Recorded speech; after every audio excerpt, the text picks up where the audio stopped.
Hello, everybody.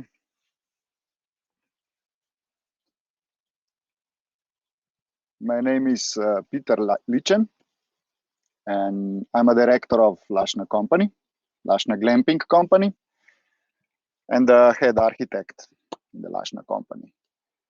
Welcome on this beautiful evening here in Slovenia. Today, we're going to do a kind of detour. Last time, we promised you that we're going to talk on phases of development of glamping destination.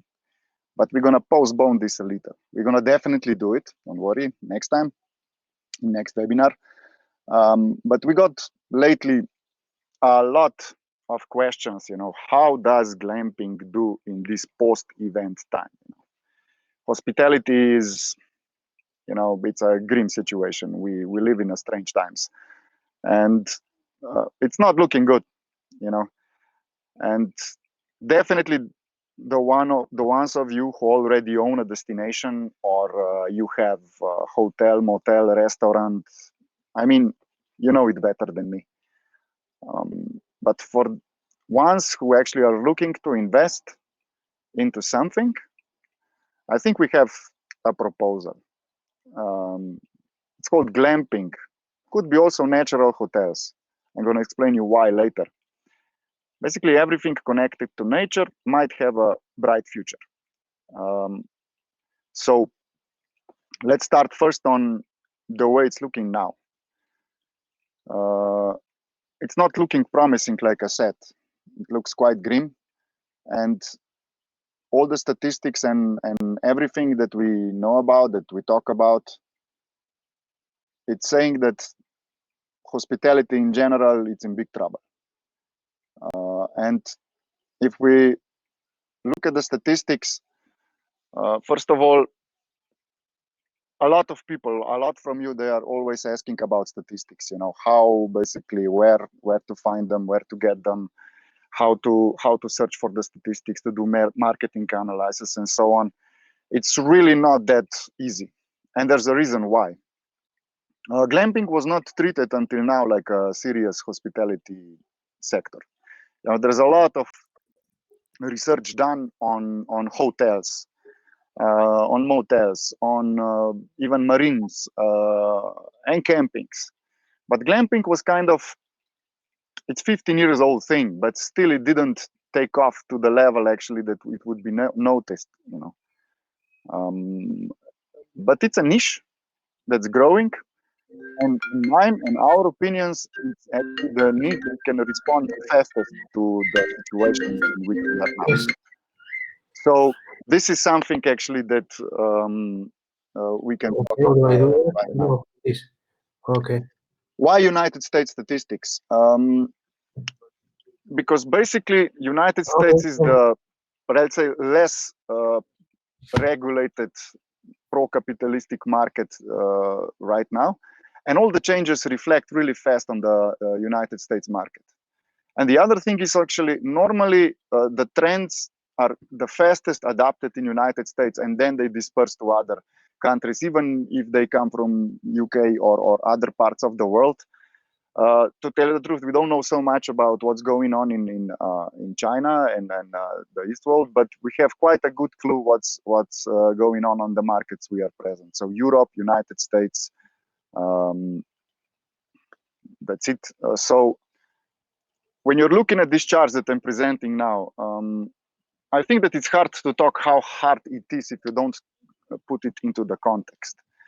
And basically in these graphs, you have three crises that we all went through in the last 20 years.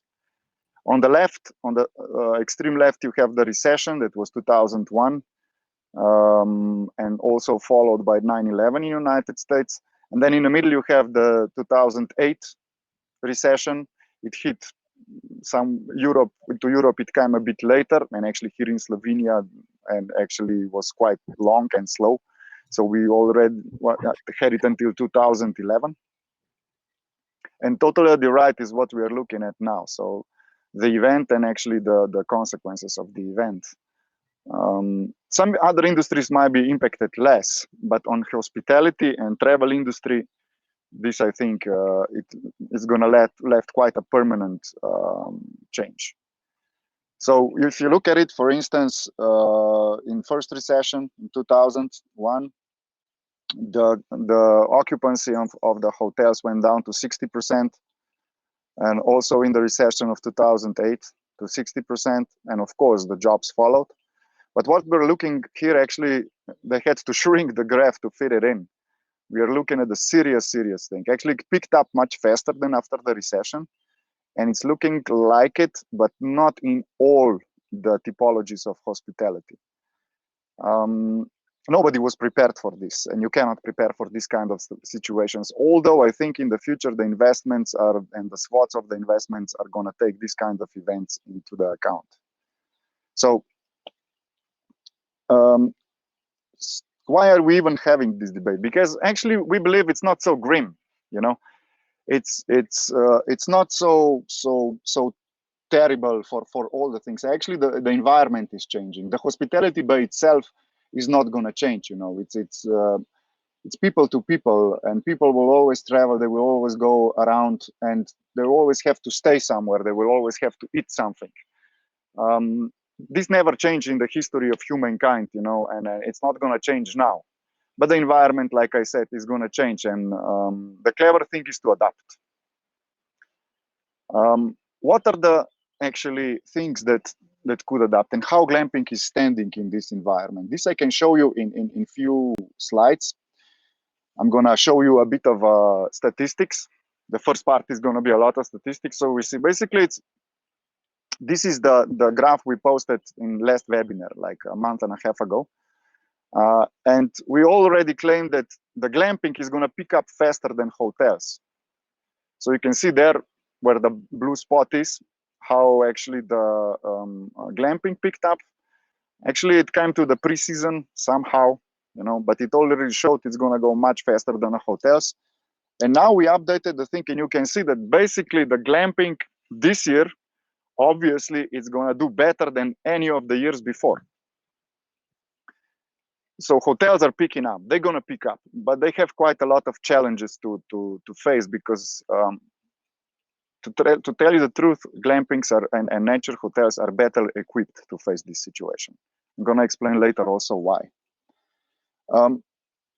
If we go back to US market, where is the easiest to compare, and when we have also experience we can compare it with, because something are statistics and the other thing is the real life, we can see that the difference there is even bigger. Also the hotel picked up faster. They are almost on the level of the low season.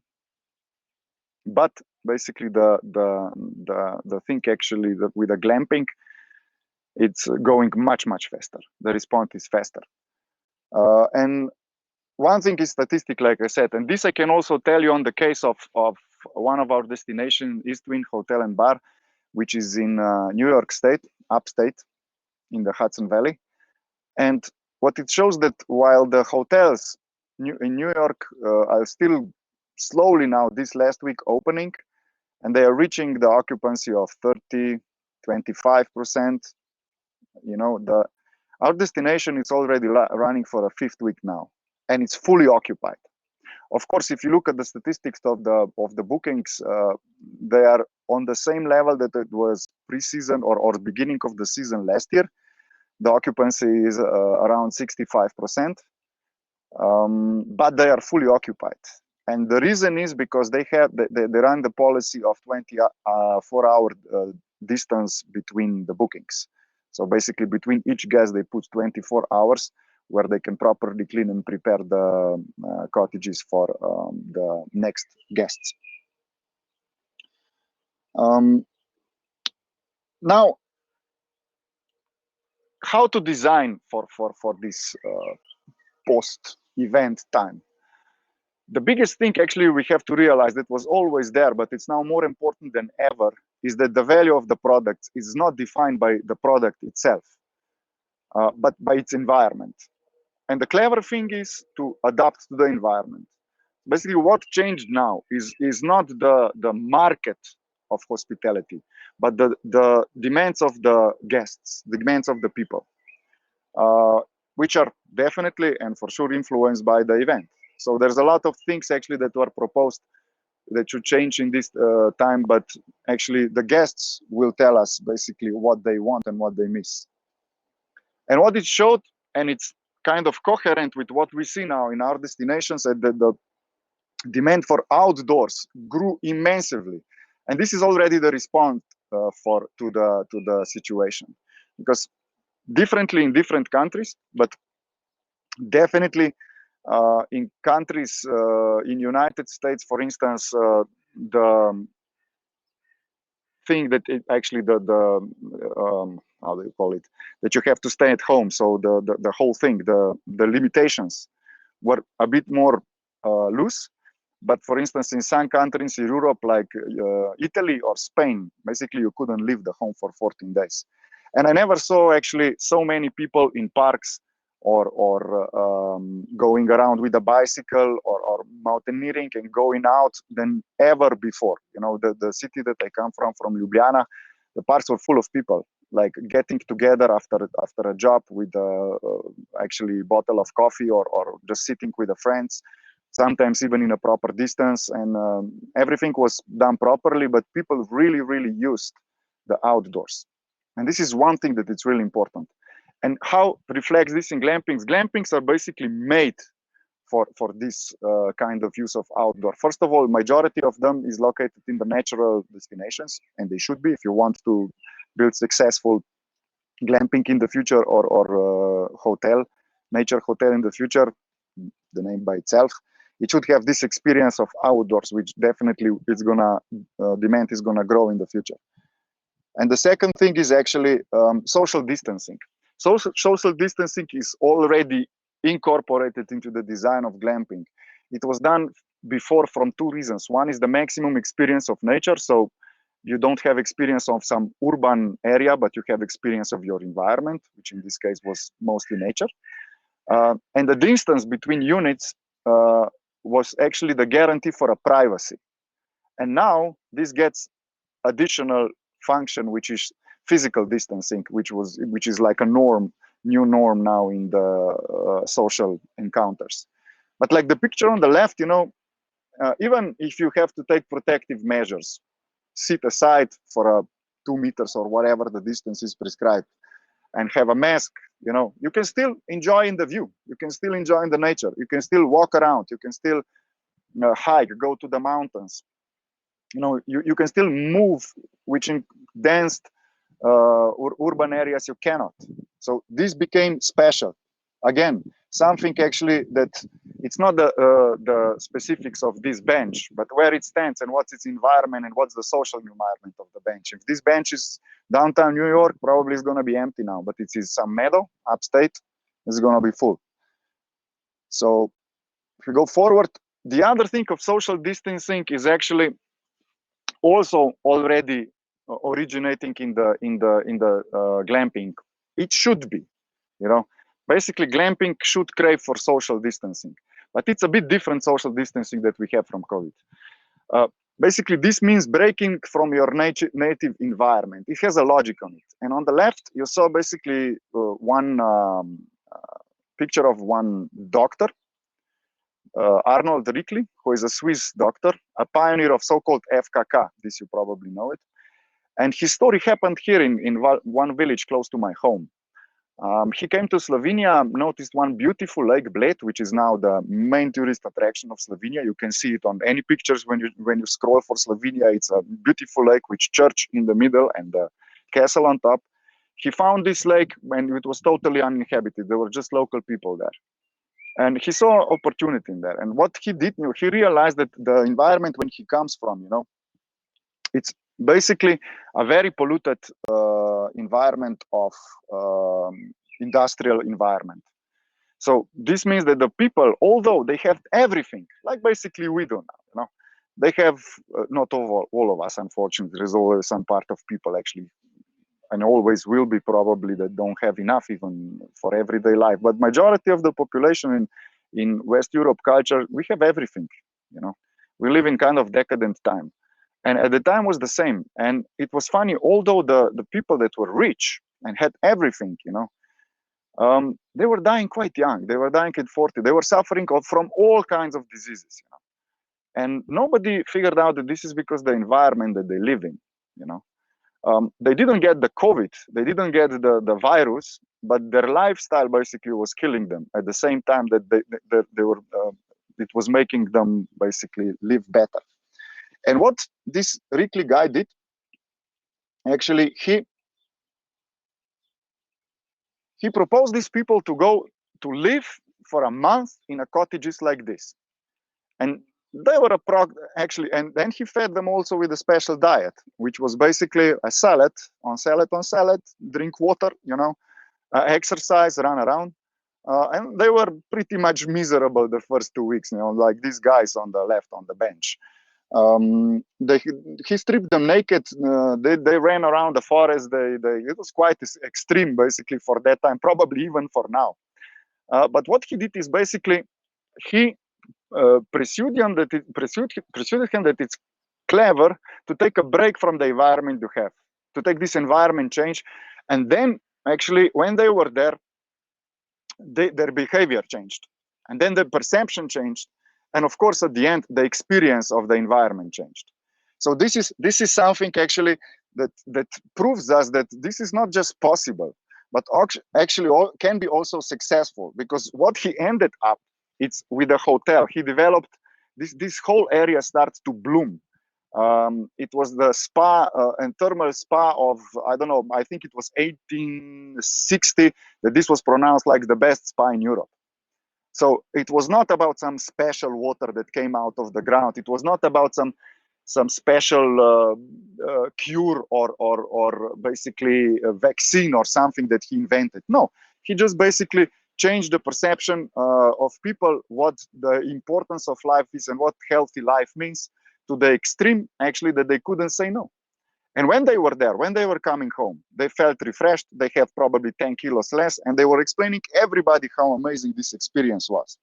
And this is something actually I think has to be done with contemporary glamping. So basically, make the people take a break and make their environment so they can do this. You know, so when you're designing a glamping, open space between cabins. You know, of course, they suggest you now. I mean, this you can only do with glamping, because now if you own a hotel, they tell you all kinds of solutions. You know, first of all, everybody's waiting for vaccination. It's going to change something, but God knows, maybe there's another virus coming or something else. So obviously, this is possible. Second of all, they suggested to clean more. Okay, this you should do anyway. You know. And then they suggest you actually to organize your finances and work more on PR. All these things actually you should do anyway. But what you should do here is actually take care that people can enjoy the vacation seamlessly, even if conditions are different. But so they have the privacy, they can move around, they can enjoy the nature without having the feeling they are always restricted to do something. And this with glamping you can do, basically.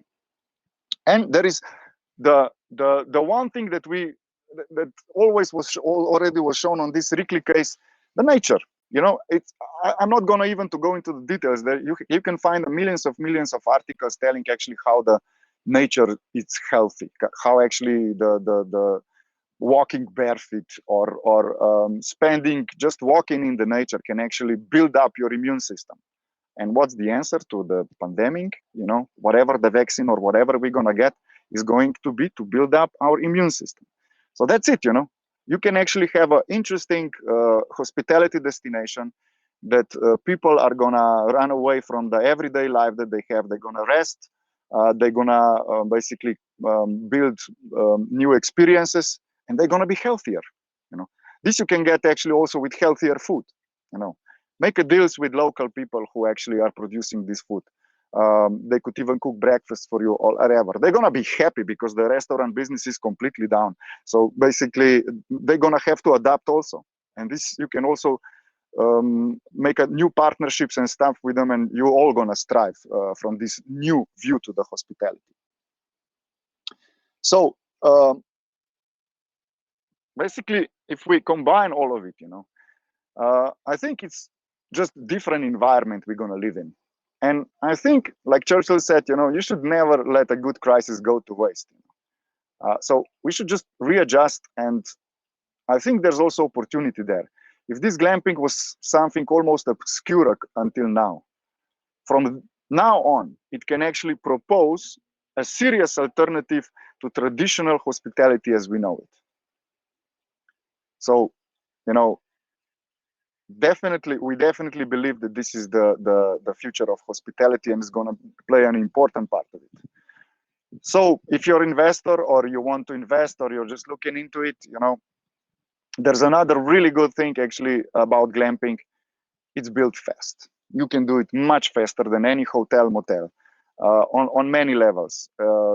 Basically, it's lower to invest for the same revenues, and it's less problems with building permits. It's co-natural, it's sustainable on the level of business and nature. So I don't see any reason, why some. I'm wondering. I would like to hear some from you actually put me the question I cannot answer. This would be this is the challenge from right now. Somebody put me the question I cannot answer, because we really believe that this is it. So if you're there and you need help, you can always contact us, or also follow us in next webinars and see how we are doing, how we are developing the touristic destinations. And that's it. The future is bright. Now, thank you for your presence and listening. If you have any questions, I'm going to go through here now and check if I can answer. Or if somebody has any questions, just put it on. If not, you can always contact us later on the email or info@lushna.com, and we will respond.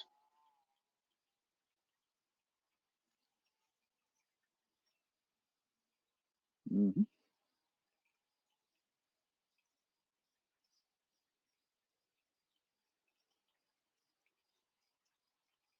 Okay.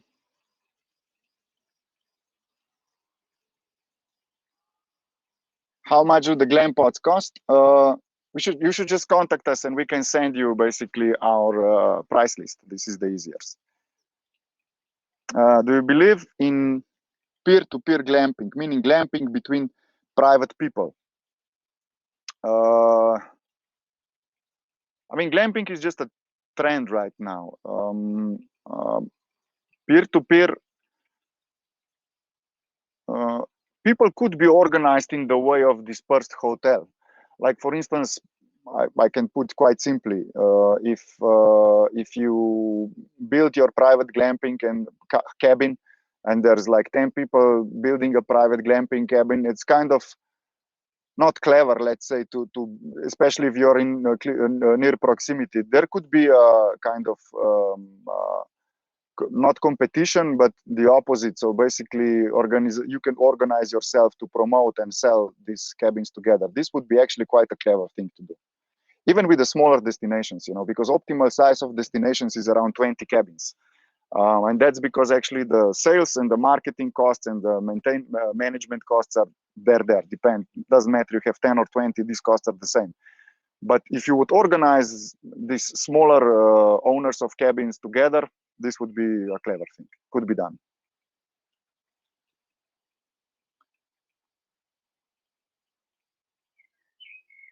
How long from order to shipment? I suggest, again, depends where you are. Depends where you are, because basically the longest time is actually the transport cost, less the transport, and it depends also on the occupancy of our production. So when do you want to have it? Right now we are quite full, but there's always a space we can make.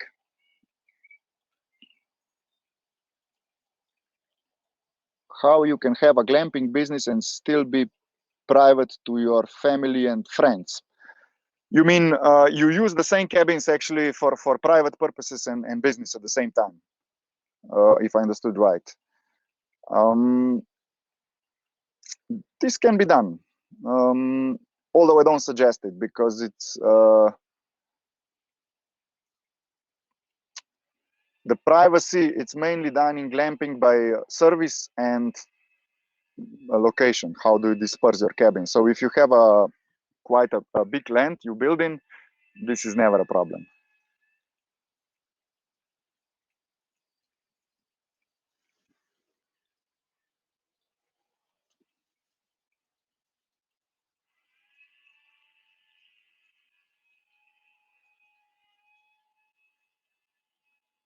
Let me check.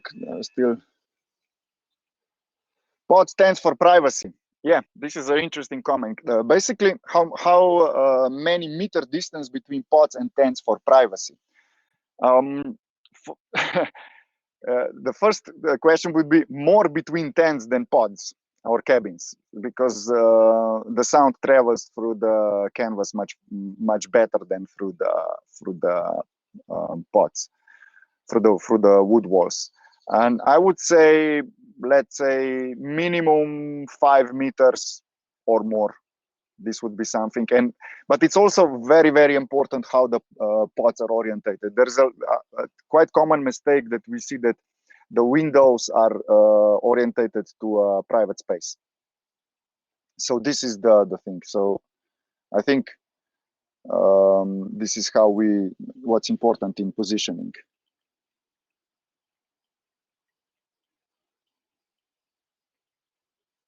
What would be the best time building for opening? This is the question we get a lot.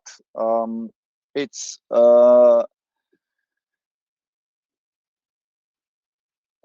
basically done. There's no. I mean, if you go for 4 seasons, it doesn't almost matter when you open.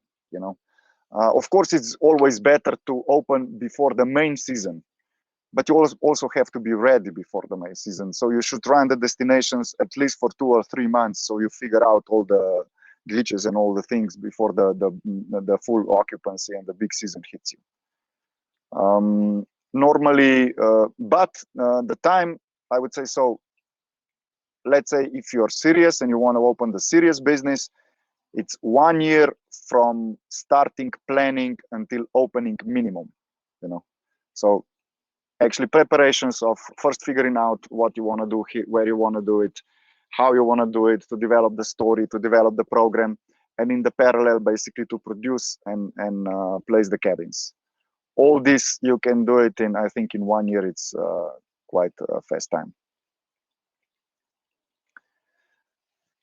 And pods in the snow. This is a good question. We believe in 4 season.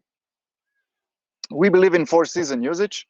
That's why we don't have the canvas products also, because we believe in sustainable hospitality. And actually the tents depends when you have the destination, but the tents are the best for somewhere when you have really long summer. If you have basically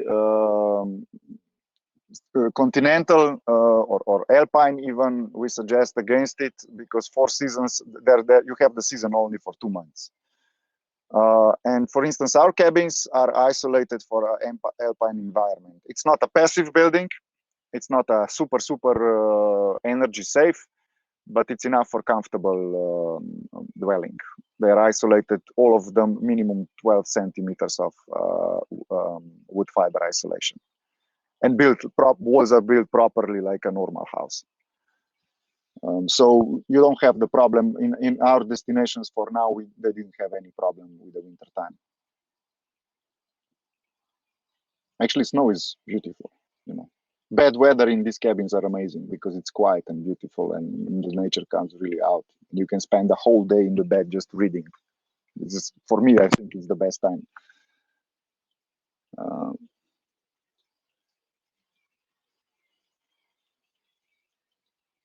Hybrid. Yes. Right now we are building one destination in the United States that it's also that it's a hybrid between kind of a motel structure. So hotel means that you have a reception, restaurant, everything. Motel is just basically rooms. And it's an interesting combination between a motel, then it's separately pavilion for the social meetings and stuff, that serves also like a reception. and then the glamping cabins around. And this proved to be quite a lucrative business model. You can also combine it with camping, but I think that with the camping you get a bit of a clash on the customers because they expect different things from the dwelling, and also price-wise, price positioning, and so on. So I think this is a good hotel. I mean, combination. But regular bungalows, this is something maybe you noticed. Our concept is to do the bedrooms in nature, we call them. So basically we do a hotel room in the nature. This depends on your customers, but majority of our resorts, we want to avoid people coming there and cooking. For two reasons. One, the places that have restaurants, you want them to eat at your place, but not just because to sell them additional service and so on, but also because this is quite important social interaction that they have there. So now it's, of course, with COVID, we're going to see how it's going to go, but it's not going to be here forever. But this used to be quite important part of experience of destination. So, and the other is actually the people who cook normally don't buy so many additional services. They bring all the food with them. They are more on the level of low, medium class of the tourists, and they're not gonna run as much revenue on your destination. But of course, if you do a family destination, if this is your thing, if you want to run a family destination, then I think the cooking in rooms and classical bungalows are more okay. Do you design smaller? Oh my God, this is a refreshing question. Normally we are asking if we design bigger. The smaller one of our cabins is LUSHNA Massive, is just for 2 people and dislocated private bathroom. This comes together. So smaller, I don't think so. I mean, this is just bed and 1 big window. So no smaller. Mm-hmm.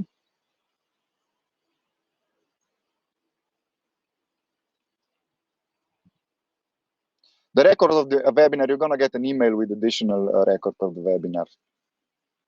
Already my colleagues here are trying to reply to your questions.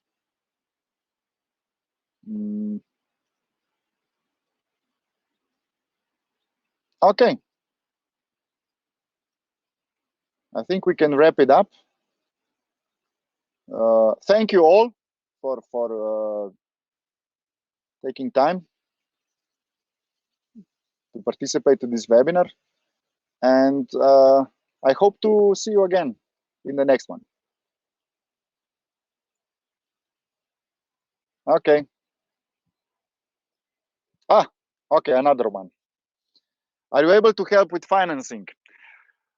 Not with financing, we are not in position to invest, but we can offer you a service that would help you with the financing. So part of our services is also we can offer you help with funding.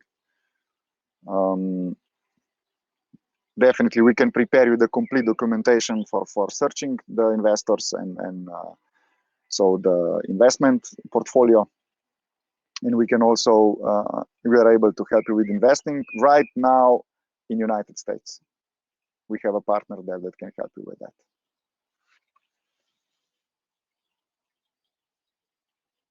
Okay. Thank you again. Hope to see you soon. Bye.